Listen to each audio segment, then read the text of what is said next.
જય શ્રી કૃષ્ણ મિત્રો. સવારે 10 વાગ્યાના સમયે સુનીતા અને અનિતાએ ડોરબેલ વગાડી. ત્યાં જ અંદરથી દરવાજો ખુલ્યો. ત્યાં એક ઉંમરલાયક આધેડ સ્ત્રી દરવાજે ઊભી રહી હતી. અનિતા થોડી અચકચાઈ છતાં હિંમત કરીને બોલી, મેડમ, સોસાયટીના વોચમેન તમારો મકાન નંબર આપ્યો છે. તમારે કામવાળાની જરૂર છે એવું વોચમેને કહ્યું, એટલે આવી છું. મેડમ હસતા બોલ્યા, હા હા, અંદર આવ બેટા. મેં વોચમેનને ભલામણ કરી હતી કે મારા ઘરે 20 વર્ષથી કામ કરતી બહેનના દીકરાએ નોકરી મળતા એ એની સાથે રહેવા ચાલી ગઈ છે. 1 અઠવાડિયું થઈ ગયું છે. હવે કોઈ મારી સાથે કામવાળી બહેનની શોધમાં છું. એવું કહીને સુમિતાબેન અનિતાને અંદર લઈ ગયા અને અનિતા માટે જાતે પાણીનો ગ્લાસ ભરીને આવ્યા. અનિતા આ અંદર પ્રવેશતા જ વિશાળ મકાનની ચોકડ જોઈને અચંબો થઈ ગઈ. એટલે વિશાળ બેઠકખંડમાં સોફા પાસે નીચે સૂચકાયેલી બેસી ગઈ. પાણીનો ગ્લાસ લઈને આવેલા સુધાબેન અનિતાને નીચે બેઠેલી જોઈને બોલ્યા, અરે બેટા, નીચે કેમ બેઠી ગઈ? સોફા પર બેસ. અહીં નોકરો માલિક કોઈ ભેદભાવ નથી. દીકરી સોફા પર બેસીને પાણી પીતા પીતા અનિતા ભાવ વિભોર થઈ ગઈ હતી. સુમિતાબેનના મોઢેથી બેટા અને દીકરા શબ્દ સાંભળીને એ સુધાબેન સામે જોતી જ રહી ગઈ. બીએના બીજા વર્ષમાં અભ્યાસ કરતી અનિતાના હાથ પોતે જ જોડાઈ ગયા. એને આપમેળે બોલી જવાયું, ખૂબ ખૂબ આભાર મેડમ. થોડીવાર રહીને સુધાબેન પોતાનું નામ જણાવીને કહ્યું, મારું નામ શું છે અને તમારી ઉંમર કેટલી છે? દીકરી, કોની સાથે અને ક્યાં રહે છે બેટા? અને હા, તું અને મને મેડમના બદલે બા કહીશ તો મને ગમશે. અનિતા ઘડીભર થોથવાતા બોલી, બા, આપના વંદનીય છો. નાના મોઢે મોટી વાત કરું છું, પરંતુ આટલા વૈભવશાળી મકાન કહેતા એક જાજરમાન સ્ત્રી આટલો ભાવનો એક કથા જેવા લાગે છે. બા, બેટા, તારા શબ્દો લાગે છે કે તું પણ સારી ભણેલી ગણેલી અને સાવ સારા ઘરની છોકરી છે. એવું કહીને સુધાબેન અનિતાને જોઈ જ રહ્યા. અનિતા થોડી ઢીલી થઈ ગઈ છતાં મનમાં આવેગના ખંભળાટને બોલી, મારું નામ અનિતા છે. મારી ઉંમર 19 વર્ષની છે. હું અને મારા મમ્મી અહીંથી થોડે દૂર એક 40માં ભાડાના મકાનમાં રહીએ છીએ. પિતાજી હત્યા નથી. માં દીકરી એકલા જ રહીએ છીએ. મારી મમ્મી શું કરે છે તારી દીકરી? એ કેમ સાથે નહીં આવી? અને તારી 19 વર્ષની ઉંમરે આ ઘરકામ કરવાની શરૂ શા માટે ઊભી થઈ? તું તો અભ્યાસ કરતી હોય એવું લાગે છે બેટા, સુધાબેન સાહસિકતાથી બોલ્યા. સુધાબેનની પારખું નજરે જાણી પકડી પાડી હોય તેમ અનિતાની બધી જ હકીકત જણાવ્યા વિના છૂટકો ન હતો. તે થોડી નર્વસ થઈને બોલી, બા, હું બીએના બીજા વર્ષમાં અભ્યાસ કરું છું. મારી મમ્મી સિલાઈ મશીન પર સીવવાનું કામ કરે છે. એનાથી અમારું 2 જણનું ગુજરાન આરામથી ચાલતું હતું. અભ્યાસની સાથે ઘરકામ બધું સંભાળું છું. કમનસીબે છેલ્લા 1 મહિનામાં મારી મમ્મી બીમાર જ છે. તેમને લીવરની મોટી તકલીફ છે. દવા ચાલુ છે. ડૉક્ટર 5-6 મહિના બિલકુલ આરામ કરવાનું કહેલું છે. થોડી ઘણી બચત દવાખાનામાં વપરાઈ ગઈ છે. મમ્મી પાસે 1-2 ઘરેણાં હતા, એ પણ વેચાઈ ગયા છે. આખરે મેં અભ્યાસ પડતો મૂકીને તાત્કાલિક ઘરકામ તરફ નજર કરી છે. સાથે સાથે સીવણ ક્લાસ પણ મેં શરૂ કર્યા છે. જો શીખતા 1 વર્ષ નીકળી જાય ત્યાં સુધી જીવન નિર્વાહ કઈ રીતે ચલાવવું? બા, આટલું કહેતા જ અનિતા આંખો ભરાઈ ગઈ હતી. જોકે અનિતા તેના પરિવારને પૂરું વૃત્તાંત સુધાબેનને સંભાળવાનું ન હતું.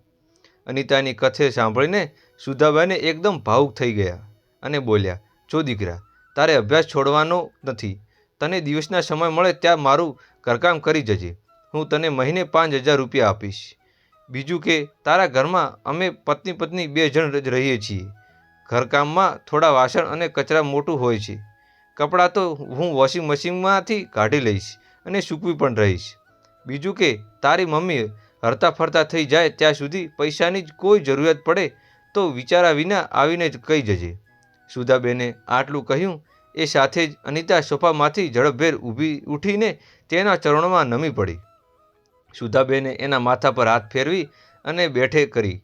અડધો કલાક સાધિત્ય બાદ અનિતાએ જાણ પોતાનું ઘર હોય અને પોતાની સગી જનેતા સાથે બેઠી હોય એવો અહેસાસ થવા લાગ્યો હતો. થોડીવાર રહીને તે બોલી, બા, હું ચા બનાવી આપું? એમાંય મનથી થોડો વ્યસ્ત થયેલા સુધાબેને હકારમાં માથું હલાવ્યું. ચાલ દીકરા, તને રસોડું અને બધી ચીજ વસ્તુઓ બતાવું છું. 1 કલાક પછી અનિતાએ વિદાય લીધી ત્યારે એનું મન હળવું થઈ ગયું હતું. છેલ્લા 1 મહિનાનો સાગાતૂર ચહેરો અત્યારે ખિલખલાટ ભર્યો હતો. તે ઝડપભેર ઘરે આવીને હસતા હસતા તેની મમ્મીને વાત કરી. જમનાબેન, વળગી પડી. દીકરી ખુશ જોઈને તે બોલ્યા, શું વાત છે બેટા? અનિતાએ વિગતવાર બધી જ વાત સંભળાવી. એ સાથે જમનાબેન પણ ભાવ વિભોર બની ગયા હતા. મા દીકરી બધી જ આર્થિક વેદનાઓને દૂર થઈ ગઈ હતી. આમે ઘરમાં 6-8 મહિના ચાલે તેટલું કરિયાણું તો ભરેલું જ હતું. ઘરનું ભાડું અને અન્ય ખર્ચની ચિંતાની પણ હવે મુક્તિ મળી ગઈ હતી. ખર્ચ તો ઘરકામના 50,000-5,000માંથી નીકળી શકે થતું હતું અને અભ્યાસ કે અન્ય ખર્ચ માટે તો સુધાબેન બેઠા જ હતા. આખરે મુશ્કેલીમાં 6-8 મહિના જ હતી ને. અનિતાની કોલેજના સમય સવારે 8 વાગ્યાથી હતો. અનિતા સવારે 5:30 વાગે ઉઠી જઈને ઘરનું કામકાજ બતાવી અને 6:30 વાગે સુધાબેનના ઘરે પહોંચી જતી હતી. તે કચરા પોતું વાસણ કરી લેતી અને શાળાની સાથે ઘરે આવીને કોલેજના સમય સાચવી લેતી હતી. ઘરે જમનાબેન પણ રસોઈમાં થોડી ઘણી મદદ કરી શકતા હતા. સુધાબેનને ઘરનું બાકીનું કામ અનિતા બપોરે પછી કરી દેતી હતી. સુધાબેનનું કુટુંબ એકદમ સુખી કહી શકાય તેવું છે. તેમના પતિ સુમનભાઈ ફેબ્રિકેશનના મોટા કારખાનામાં માલિક છે. વિશાળ કારખાનામાં 20 એન્જિનિયરો અને 200 જેટલા મજૂરો. કારખાનામાં માલિક 50% સુખી જ હોય છે ને. એકદમ સામાન્ય પરિવાર. ઉછલેરા સુમનભાઈ અને બાળપણના ઘણું દુઃખ વેઠ્યું હતું. ગરીબ માવતરે ઉછેરો ઉઘરો કરી તેમને એન્જિનિયર બનાવ્યા. એન્જિનિયર બનીને તે એક ફેબ્રિકેશનના કારખાનામાં અમદાવાદ ખાતે નોકરી લાગ્યા હતા. સામાન્ય પગાર નોકરીમાં જોડાયેલા સુમનભાઈએ સખત પરિશ્રમ અને બુદ્ધિથી ખૂબ જ પ્રગતિ કરી હતી.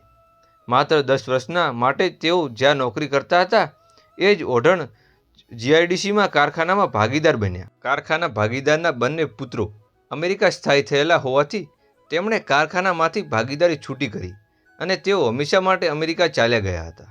આમ 20 વર્ષના વર્ષે સુમનભાઈ કારખાનાના સ્તવ માલિક બની ગયા હતા. સુમનભાઈ અથાગ પરિશ્રમ થકી પૈસા ટકે આબાદ હતા. જ્યારે તેઓ નોકરીએ લાગ્યા હતા ત્યારે તેમણે એમના માવતરને તો માટે પાસે બોલાવી લીધા હતા. પરંતુ સાથે સાથે જેમ જેમ પ્રગતિ કરતા ગયા તેમ તેમ વખતના સગા સંબંધીઓને કારખાનામાંથી નોકરિયાત રાખતા ગયા હતા. પરિવાર, ગામ, સમાજ તેમ મદદ કરવા સુમનભાઈ ખરા અર્થમાં સૌના લાડકવાયા બની ગયા હતા. સમાજમાં તેમનું સાચા સમાજસેવક તરીકે નામ રોશન થયું હતું. કહે છે કે એક હાથે થાળી ન પડે એમને સંસ્કારી પરિવાર સુધાબેન જેવા જીવનસાથી મળ્યા પછી પૂછવું શું જ. સોનાનું સુગંધ મળી બને. પતિ પત્ની દાન પુણ્ય અને જરૂરિયાતમંદોને મદદ કરવા ક્યારે પાની ના થતી હતી. વળી ભગવાને પ્રથમ ખોળે જ સુધાબેનને જોડિયા દીકરા દીકરી ભેટ આપી દીધા હતા. તુષાર અને તૃપ્તિ બંને ભાઈ બહેન અત્યારે યુએસ ખાતે મેડિકલ લાઇનમાં અભ્યાસ કરી રહ્યા છે. છેલ્લા 5 વર્ષ ગાળામાં સુમનભાઈએ વૃદ્ધત્વને કારણે પોતાના માવતર ગુમાવી દીધા હોવાથી હાલ બંને પત્ની એકલા જ વિશાળ મકાનમાં જીવન વિતાવી રહ્યા હતા. ઘરે પોતાના હાથને બનાવેલી રસોઈ ખાવા ટેવાયેલા સુધાબેન કોઈ રસોઈઓ રાખવા માટે તૈયાર રહેતા નથી. જોકે સુધાબેનનો સ્વભાવ એવો છે કે સોસાયટીના આડોશ પડોશી તેમને કાયમ મદદ કરવા ખડે પગે ઊભા તૈયાર થઈ હોય છે. અનિતાની એકાદ મહિનાને જ સુધાબેને પરિવાર વિશે બધું જાણી લીધું હતું. સુધાબેને પરિવારની ચાહો ચલાવી અને કુટુંબ સ્વભાવ જોઈએ. અનિતા ઘણીવાર રડમશ બની જતી હતી, પરંતુ તે એકબદ મજબૂત ગણી હોવાથી કારણે પોતાનું મનનું દર્દ મનમાં જ છુપાવી દેતી હતી. સુધાબેનના ઘરે કામ કરતાં કરતાં 4 મહિના ક્યારેક વીતી ગયા તેમને ખબર જ ના પડી અને અનિતાને ખબર જ ન રહી. દિવાળી આવી ગઈ. તુષાર અને તૃપ્તિ 10 દિવસ માટે વતન આવ્યા હતા. અનિતા વેકેશનમાં પહેલા કોલેજ છેલ્લો દિવસ લેક્ચર ભરીને બપોર પછી સુધાબેનના ઘરે આવી. તુષાર અને તૃપ્તિ ઘેર આવી ગયા હશે એવી જાણ હોવાથી અનિતાએ તેમની મમ્મી જમનાબેનને પણ સાથે લઈ આવી હતી. જમનાબેન આ પહેલાં જ પણ સુધાબેનને 2-3 વાર મળી ગયા હતા. બંને મા દીકરી સુધાબેનને ઘરે પહોંચ્યા. સુધાબેને અનિતા અને જમનાબેનને પરિચય આપ્યો. એ સાથે જ જાણ કાયમનો પરિચય હોય તેવું તુષાર અને અનિતાને જમનાબેને વંદન કર્યા અને આવ બહેન કહીને અનિતાને આવકાર્યું હતું. બહેન શબ્દ સાંભળીને અનિતા એના આંસુઓને રોકી ન શકી અને રોડવા પડી. એની ગળે ડૂગો ભરાઈ ગયો. એણે લાગણીઓ પર કાબૂ રાખવાનો ઘણો પ્રયત્ન કર્યો હતો, પરંતુ 10 મિનિટ સુધી તે વલવલતી જ રહી. જાણ રહે કે બેટા, જાણ રહે બેટા કહીને જમનાબેન માંડ અનિતાને શાંત કરી. સુધાબેનને અનિતાની આંખોમાં કંઈક ભેદ દેખાયો, પરંતુ દીકરો દીકરી 5 મહિના પછી વતન આવ્યા હોવાથી એમણે એ ભેદ હાલ પૂરતો ભેદ જ રહેવા દીધો હતો. અનિતા આનંદભર પૂર્વ દિવાળી જોવાતમાં વહી ગયું. સગા સંબંધીઓની મહાન ગીતા અને એક બેન તીર્થયાત્રા 10 દિવસ પૂરા થઈ ગયા એ ખબર ન રહી. સુધાબેન અને સુમનભાઈએ ભાઈએ દીકરા દીકરીને વિદાય આપી. જોકે 10 દિવસ સુધી બહેન સંબોધનથી સતત લાગણીમય બનેલી અનિતાની આંખોમાં પણ વિદાય સામે આંસુ સ્પષ્ટ વર્તાઈ રહ્યા હતા. બરાબર બીજા જ દિવસે રવિવાર હતો. સુમનભાઈ આજે ઘરે હતા. સુધાબેન 10 દિવસ સુધી મનમાં દબાવેલી બેઠેલી ભેદ ઉજાગર કરવા અનિતાને સીધો સવાલ જ કરી દીધો હતો. દીકરી અનિતા, તને મારી સોગંદ છે. મારા દીકરા દીકરી તને બહેન કહેતા હતા ત્યારે તું ગમગમી કેમ થઈ જતી હતી? 15 દિવસ પહેલાં એ બંને જણ આવ્યા એ દિવસે તારો મારા પર મમ્મી પણ કોઈ ભેદ છુપાયેલો બેઠો હોય તેમ ઢીલા થઈ ગયા હતા. સાચું બોલજે દીકરા, શું ભેદ છે? અનિતા એકદમ ઢીલી થઈ ગઈ અને આંસુ વહેવા લાગ્યા. તે રડતા રડતા બોલી, બા, તમે તો સગી માં જેટલો પ્રેમ આપ્યો મને, હવે હું એ ભેદને તમારી સોગંદ આગળ કેવી રીતે છુપાવી શકું? બા, બહેન કહી શકે તેવા મારો પણ એક સગો ભાઈ છે જે મારાથી મોટો છે. એ મિકેનિકલ એન્જિનિયર છે અને છેલ્લા 4 વર્ષથી અહીં અમદાવાદમાં ઓઢણ ખાતે કોઈ મોટા કારખાનામાં સારા પગારે નોકરી કરે છે. મારા પિતાજી જ્યારે મારું ભાઈ 10મા ધોરણમાં હતો ત્યારે આકસ્મિક મૃત્યુ પામ્યા હતા. મમ્મીએ માંડવટ કરીને એમને ઓટો માર્યો. રાત દિવસ સિવાય સંચા પર લોહી પાણી એક કરીને ભાઈને એન્જિનિયર બનાવ્યો. ભાઈના લગ્ન કરાવ્યા એ ખર્ચમાં વતનના ગામડું ઘર વેચવું પડ્યું હતું અને લોકો ભાઈ ભાભી સાથે રહેવા માટે અહીં અમદાવાદ આવી ગયા. 3 વર્ષ તો ભાઈના ઘરમાં માંડ રહ્યા. ભાભીના કજિયાખોર સ્વભાવ અને ધીરે ધીરે ભાઈ ભાભી તરફ આરામથી સહન ના થઈ. છેલ્લી 1 વર્ષ તો અમે મારી મમ્મી આંસુઓની ખડેલી જ રહ્યું. એક દિવસ દીકરાએ ઘરે રહીને સુખના સપના જ્યોતમાં દીવો સપાન થઈ ગયા. દીકરાના ઘરે રહેતા છતાં મારી પત્ની સીવવાનું કામ છોડવું નહીં એ બહાને ટેકો કરતી રહી. મારી દશા તો ભાભીએ નોકરાણી જેવી કરી દીધી હતી. પરંતુ હવે ક્યાં જવું? વતનમાં તો હવે ના જમીન હતી કે ના રહેવાના ઠકણા હતા. આખરે અમે બા દીકરી ભારે હૈયું ભાઈનું ઘર છોડી દીધું.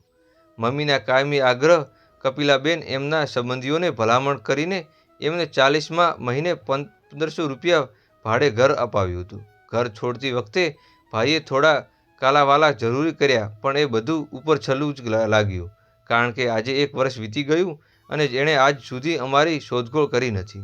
બા, કોઈ પણ સંબંધ વગર સંબંધ તુષારભાઈનું બહેન સંબોધન અને દરરોજ વિવાહ બનાવી દેતું હતું. મને સતત થાય છે કે કોઈ પણ સામાજિક સંબંધ વગર એક સુખી સંપન્ન પરિવાર પારકો જ ઉડી લાગણી બહેન બોલી શકે તો સગાના જણિયા સગી બહેન જરા યાદ ન આવતી હશે. એને સગી જનેતી થોડીક પણ ચિંતા ન થઈ પડે? આટલું કહેતા જ અનિતા ઢૂસકે ભરીને રડવા લાગી હતી. સુધાબેને એને પાણી પાયું. અનિતા થોડો સ્તબ્ધ થતાં જ સુમનભાઈ પૂછ્યું, અનિતા દીકરી, તારા ભાઈનું નામ શું છે?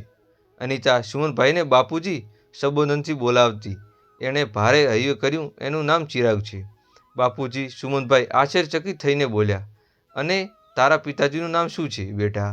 એમનું નામ જનકભાઈ છે હતું. બાપુજી કહેતા કહેતા તો પિતાજીની યાદ આવતા અનિતા ફરીથી ઢીલી થઈ ગઈ હતી. જોતજોતામાં 1 મહિનો વીતી ગયો. તુષાર ફેબ્રિકેશનથી સ્થાપનને 5 વર્ષ પૂરા થઈ ગયા હતા. સુમનભાઈ કારખાનાના સ્તંભ માલિક બન્યા હતા. ત્યારબાદ નામા ભીદાર તુષાર ફેબ્રિકેશન રાખવામાં આવ્યું હતું. સુમનભાઈએ કારખાનામાં આજે વર્ષગાંઠ નિમિત્તે સુંદર બીજનાબાની ગોઠવી હતી. એમાં કારખાનામાં દરેક કર્મચારીઓને પરિવારને સાથે સગા સંબંધીઓને પણ આમંત્રિત કરવામાં આવ્યા હતા. સુમનભાઈએ અનિતા અને જમનાબેનને તો ખાસ આમંત્રણ આપ્યું હતું. સુમનભાઈ એમને અને સુધાબેનને 11 વાગે ટકોરે કારખાનામાં હાજર આપવા માટે ખાસ કહ્યું હતું. બધાને સવારે 10 વાગે સમય મળ્યો, પણ આ 3 જણને માટે 11 વાગે ભેદ સુધાબેન પતિ પત્ની પાસેથી જાણી ચૂક્યા હતા. જોકે આ માટે સુધાબેને બહાર એવું ઉપજાવી કાઢેલું કે જમનાબેન લાંબા સમય બેસી ના શકે, એટલા મોટું જવાનું છે. બરાબર 11 વાગ્યાના ટકોરે સુધાબેન, જમનાબેન અને અનિતા એ કારખાનામાં પ્રવેશ કર્યો હતો. આ સમયે સુમનભાઈનું વ્યક્તિત્વ ચાલતું હતું. કર્મચારીગણ, એમના પરિવાર અને સુમનભાઈના સગા સંબંધીઓને એકાગ્ર થઈને એમનું વ્યક્તિત્વ સાંભળી રહ્યા હતા. સુમનભાઈએ એમના બાળપણની ગરીબીથી લઈને મા બાપના સંઘર્ષ અને પોતાના સખત પરિશ્રમ અને વર્ણન કરી રહ્યા હતા. આખો શ્રોતગણ એકદમ ભાવુક બનીને રસપાન કરી રહ્યો હતો. સુધાબેન નજર તરત 3 ખાલી ખુરશી પર ગઈ. એ સાથે જ એમણે અનિતા અને તેમના જમનાબેન બેઠક લેવાનું કહ્યું. સુધાબેને એમની સાથે અનિતા અને જમનાબેનને ખુરશીમાં બેસી ગયા હતા. બેસતી સાથે જ અનિતાનું ધ્યાન બાજુની ખુરશી પર ગયું. એકદમ સમસમી ગઈ હતી, જાણે ઝાળ વાગી હોય તેમ લાલચોળ થઈ ગઈ હતી. એણે કાવેશમાં કાબૂમાં રાખવાનો પ્રયત્ન કર્યો હતો. થોડી જ વારમાં જમનાબેને પણ બાજુમાં 2 ખુરશી પર નજર કરી દીધી હતી. એમનો ગમગમી બનીને બેસી રહ્યા હતા. મા દીકરી બંને સુમનભાઈના વ્યક્તિત્વ ધ્યાન પરોવરી કોશિશ કરતા રહ્યા, પરંતુ નિર્થક નીવડ્યું. તેઓ તો આ પરિવારને ભગવાન જેવું માનતા હતા અને હવે જાન અનુભવ થઈ ચૂક્યો હતો કે એ જ બધું વ્યક્તિત્વમાં હતું.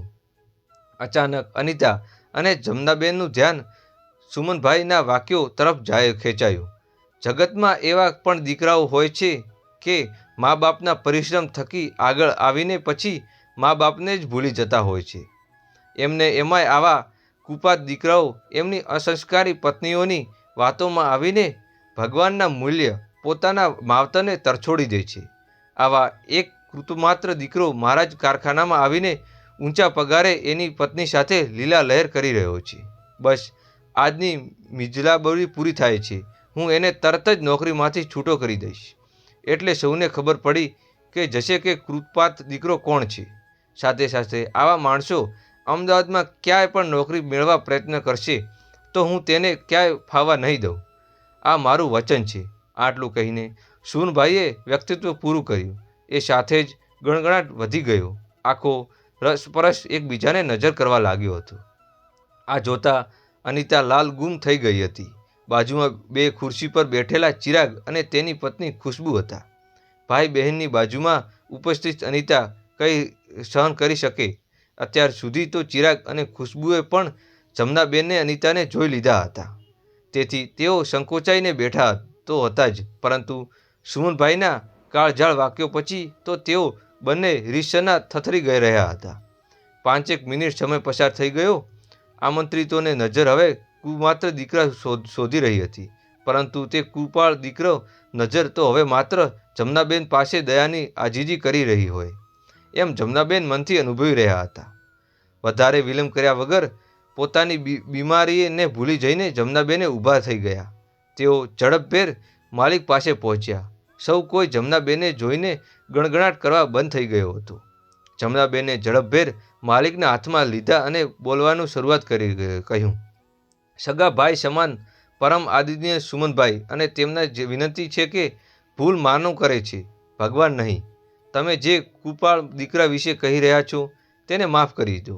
એને શહેરમાં ખુલ્લા પાડો. તેમના 2 હાથ જોડીને વિનંતી કરું છું. આટલું કહીશ કે તેઓને ઘડીભર ચૂપચાપ ઊભા રહી ગયા.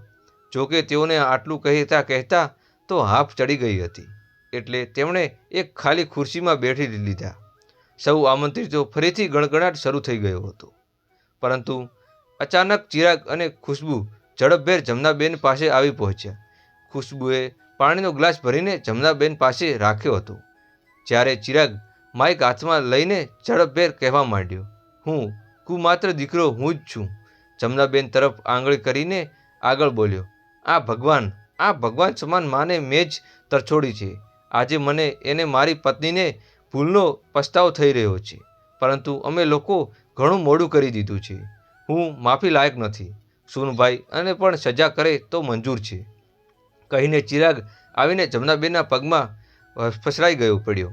જમનાબેને ચિરાગને છાના રાખતા ઘણા પ્રયત્નો કર્યા, પરંતુ દીકરાની આંખોમાં વહી રહેલા પસ્તાવાના આંસુ અટકાવવાનું નામ જ નહોતા લેતા. ખુશ્બુ તો હજુ પણ રીતસરની થથરી રહી હતી. એણે પણ જમનાબેને પગ પકડી લીધા હતા. આ દ્રશ્ય જોઈને સુમનભાઈ જમનાબેન પાસે આવ્યા. એ સાથે જ જમનાબેન ધીમેથી બોલી ઉઠ્યા, માફ કરો ભાઈ, મારા દીકરાને માફ કરી દેજો. છોરું થાય પણ માવતર કદી માવતર ના થાય.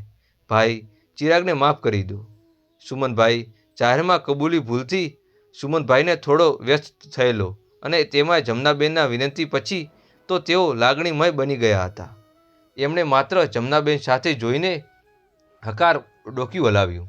જમનાબેને ચિરાગ અને ખુશ્બુના માથે હેતનો હાથ ફેરવ્યો. અનિતા તો હજુ પણ જળ વિનોની ખુરશી પર જ બેઠી રહી હતી. અચાનક તેઓ ખ્યાલ ખુશ્બુને આવતા જ તે ઝડપથી દોડ મૂકી અને અનિતાના પગ પકડી વલવળાને લાગી. મને માફ કરી દો અનિતા બહેન, આ બધું માટે હું જવાબદાર છું. બહેન, મારાથી મોટી ભૂલ થઈ ગઈ, મને માફ કરી દેજો. મંદરામાંથી બહાર નીકળતી હોય એના અનિતાની ધીરે ધીરે નજર ખુશ્બુ પર ફેરવી. એ સાથે જ એની આંખો અદૃશ્ય ધારા વસવા લાગી. એ અદ્ભુત ખુશી માટે હતી. એ દુઃખ માટે એકમાત્ર અનિતા જ કહી શકે. પરંતુ થોડી જ રહીને તે ખુશ્બુ બાજુમાં ખેંચી પાડી. અત્યારે ભાભીનું સાધિત્ય સગા માના પ્રેમ જેટલા અહેસાસ કરાવી રહ્યું હતું એવું અનિતાને લાગ્યું. અડધો કલાક પછી ચિરાગ અને ખુશ્બુ, જમનાબેન અને અનિતા જમવા પડી રહ્યા હતા. આ દ્રશ્ય જોઈને સુધાબેન જમતા જમતા આંખો ભરાઈ પી રહ્યા હતા. આ મહેમાનો ફરીને આગ્રહ કરીને જમાડી રહ્યા હતા. સુનભાઈ મોઢા પર પણ હવે પરમ સંતોષ લહેરી સ્પષ્ટ વર્તાઈ રહી હતી. મિત્રો, આ વાત પસંદ આવી હોય તો વિડીયોને લાઇક કરી નીચે આપેલા લાલ બટનને દબાવીને ચેનલને સબસ્ક્રાઈબ કરવાનું ભૂલશો નહીં, જેનાથી આવી સત્ય ઘટનાઓ તમને સમયસર મળતી રહે. અને અમારા ચેનલને લાઇક કરી, શેર કરી અને તમારા પરિવારજનોને શેર કરવાનું ભૂલશો નહીં, કારણ કે આવી સત્ય અને સારી કહાની એ પણ સાંભળી શકે. મિત્રો, ફરી મળશું નવી કહાની સાથે. ત્યાં સુધી જય શ્રી રામ, જય શ્રી રામ, જય શ્રી રામ. અને કોમેન્ટ બોક્સમાં તમારું નામ અને પરિચય લખવાનું ભૂલશો નહીં. જય શ્રી રામ.